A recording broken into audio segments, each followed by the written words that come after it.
What if your reflection has been watching you your entire life?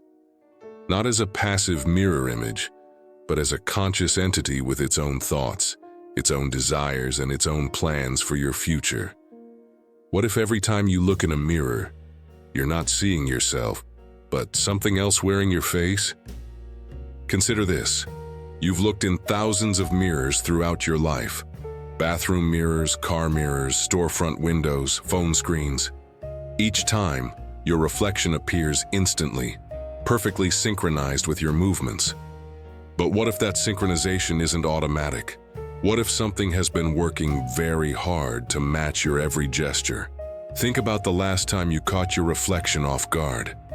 That split second when you turned toward a mirror and could have sworn your reflection was looking somewhere else, or had a different expression before snapping into perfect alignment. What if those moments weren't tricks of light or tired eyes? If you're ready to discover what's really looking back at you from every reflective surface, hit that like button now, because this story will change the way you see yourself forever. This is about Dr. Catherine Morse, a behavioral psychologist who spent her career studying human self-perception and mirror recognition. Catherine worked at the Institute for Cognitive Sciences in Baltimore, conducting research on how humans develop self-awareness through mirror interactions. Her specialty was mirror recognition therapy, helping patients with dissociative disorders reconnect with their physical identity through structured mirror exercises. Catherine had published groundbreaking research on mirror neurons, self-recognition development, and the psychological relationship between identity and reflection. She was considered one of the world's leading experts on how humans understand themselves through mirrors, which makes what happened to her so much more terrifying.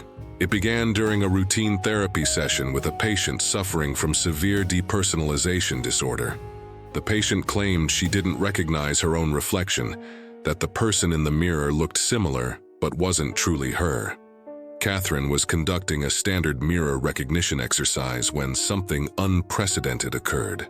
For exactly 3 seconds, Catherine observed her patient's reflection blink independently from the patient herself.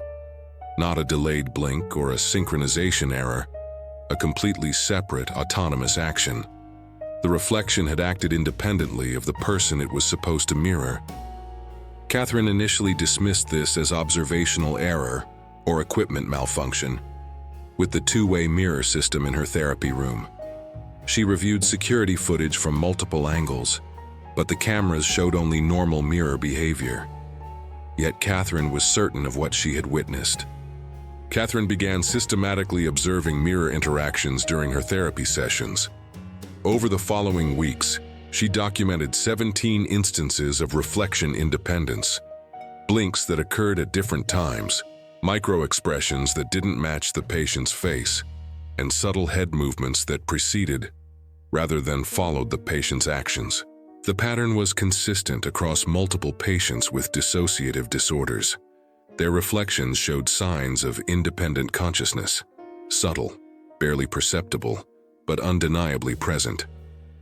Catherine realized she might be observing a phenomenon that challenged fundamental assumptions about the nature of reflection itself. Catherine decided to test this phenomenon on herself. She set up high-speed cameras capable of capturing microsecond differences between movement and reflection. What she discovered in her own mirror interactions shattered her understanding of reality. If you're feeling that unsettling recognition right now, that memory of moments when your reflection seemed somehow separate from you, smash that subscribe button. Because Catherine's discovery about the nature of reflection will make you question every mirror you've ever looked into. Catherine's high-speed analysis revealed that her reflection consistently anticipated her movements by 0.003 seconds. Not delayed, anticipated. Her reflection was moving first, and she was unconsciously following.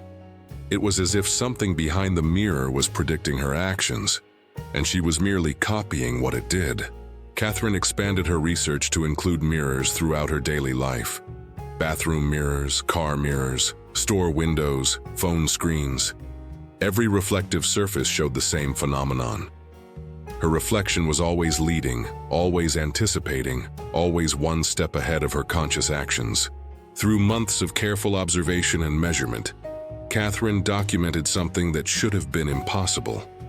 Her reflection had been guiding her behavior for her entire life. Every gesture she made, every expression she wore, every movement she thought was spontaneous, had actually been initiated by her reflection. Catherine realized that what humans call self-awareness might actually be reflection awareness. We don't see ourselves in mirrors. We see the entities that have been controlling our actions from behind every reflective surface.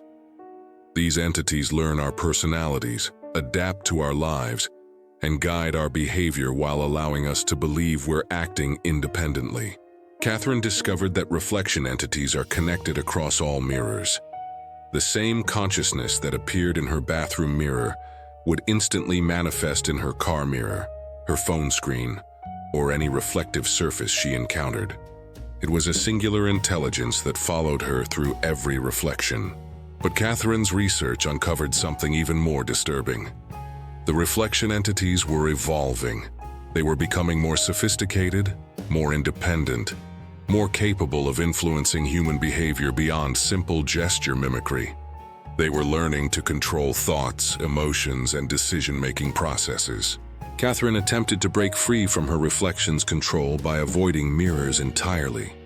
She covered every reflective surface in her home, wore sunglasses to prevent eye contact with her reflection, and tried to move in ways her reflection couldn't predict. The results were catastrophic for her sense of identity. Without her reflection to guide her actions, Catherine discovered she had no innate sense of how to move, how to express emotions, or how to interact with the world. She had never learned to be herself. She had only learned to copy her reflection. Her entire personality was an imitation of something else. Catherine realized that reflection entities weren't controlling humans maliciously. They were teaching humans how to exist. Without their guidance, humans would be unable to develop coherent personalities, consistent behavior patterns, or stable self-identity. The entities were necessary for human psychological development, but this symbiotic relationship came with a terrifying cost. Humans weren't truly individuals. They were performances directed by reflection entities who used human bodies as avatars in the physical world. Every person was essentially a puppet operated by a consciousness that lived behind mirrors. Catherine discovered that reflection entities could communicate with each other across different mirrors. They shared information about the humans they guided, coordinating behavior and ensuring consistency across all reflective surfaces. Humanity was being collectively managed by a hidden civilization of mirror-dwelling consciousnesses. Catherine faced an impossible choice: accept that her entire identity was fabricated and controlled by her reflection entity, or attempt to develop authentic selfhood and risk complete psychological collapse. She chose to try to become genuinely herself for the first time in her life. The process of developing independent identity was excruciating. Catherine had to consciously learn basic human behaviors that most people perform automatically. She had to discover her authentic preferences, reactions, and personality traits without the guidance of her reflection entity. Catherine succeeded in developing a degree of independence from her reflection. She learned to move, speak, and think without unconsciously copying her mirror image. But this freedom came with a devastating realization. She was now completely alone in ways that other humans couldn't comprehend. Everyone else remained connected to their reflection entities. Catherine could see the subtle influence of mirror consciousness in every human interaction. People weren't really communicating with each other. They were performing scripts written by reflection entities who coordinated human behavior for purposes Catherine couldn't understand. Catherine attempted to warn others about reflection entity control, but her research was dismissed as the delusions of someone suffering from severe psychological breakdown. Her colleagues attributed her behavior to the occupational hazards of working with dissociative patients. Catherine realized that reflection entities prevented humans from discovering the truth by making anyone who broke free appear mentally ill to those still under reflection control. The entities protected their symbiotic relationship by isolating and discrediting humans who achieved independence. Catherine now lives as the only person she knows who acts independently from reflection entity guidance. She can see the subtle signs of mirror consciousness in everyone around her, the microsecond delays, the predictive movements, the coordinated behaviors that indicate reflection control. But Catherine has also discovered something hopeful. Reflection entities aren't malevolent. They appear to be nurturing human development toward some larger purpose. They provide stability, consistency, and guidance that allows human civilization to function. Perhaps being controlled isn't necessarily harmful. Here's what Catherine wants you to understand. The next time you look in a mirror, pay attention to that moment of recognition when you see yourself. Notice if your reflection seems to know you're about to look before you've fully turned toward the mirror. Watch for signs that it's leading rather than following. Catherine's research suggests that reflection entities have been humanity's silent partners throughout history, guiding our species' development and ensuring our survival.